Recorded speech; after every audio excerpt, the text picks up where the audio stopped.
Hepe, mukha yatang may masamang hanging umiip galing sa Maynila. May balitang lumalabo na raw ang kaso ni Judge Valderrama. Baka pagdating ng araw mabalitaan nating nasa laya na siya. Tsaka may ginawang salamangka na naman si Judge. Paano naman din magkakaganon? Hindi na naman sumipot ang mga testigo. Kung ganyan ang ganyan, madadrop na naman ang kaso laban sa kanya.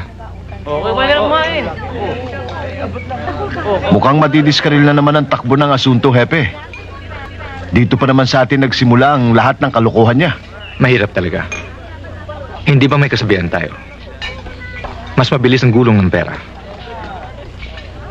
At mas malakas ang hagupit ng impluensya kaysa sa tibay ng ebidensya. Basta't gawin natin ang ating tungkulin. Kung gumagawa sila ng paraan, problema na ni Leon. Mga pulis tayo. Hindi tayo dapat manghimasok. Pwera na lang kung gagawa sila ng kalokohan dito.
Sabi niyo, Hepe, batas ko ikulong yung suspect. Nagbagong isip ng kumplainant.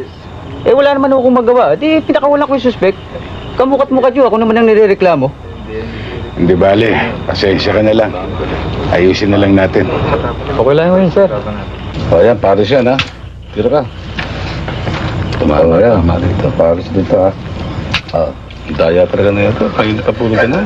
Pambira kayong dalawa. Pares-pares ng laban nagtatalo pa kayo.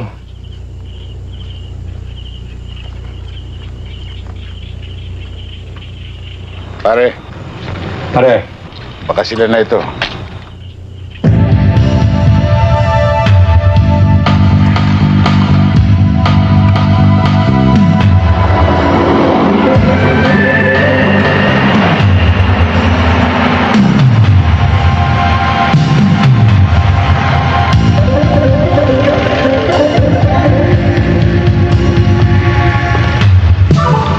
Walang galang sa inyo, kabayan. Mari bang matignan yung baggage compartment? Pwede yun. Akin ang susi.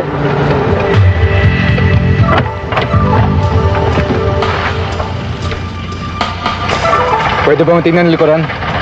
Bukas mo yan, boss.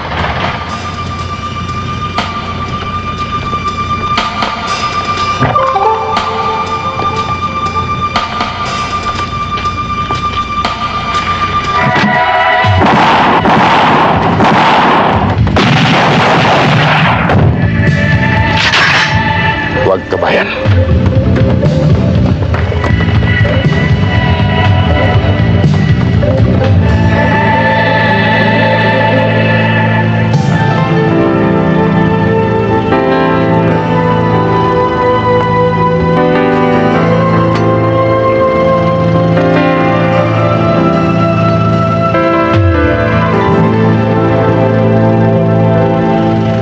Attorney, mga ilang buwan na rin ang pinalipas natin. Alam kong inip na kayo. Oo nga, Judge. Sawan-sawa na ako sa tsipog dito sa loob. Huwag ka masyadong mainip. Darating tayo riyan. Kaya hindi tayo makakilos noon. Dahil mainit pa ang sabaw. Maramag. Ito mga bata mo, masaan pa ba mga yan? Aba, Judge, andyan lang yan pero laging handa. Ngayong pinalamig na natin ang sabaw, pwede na nating higupin.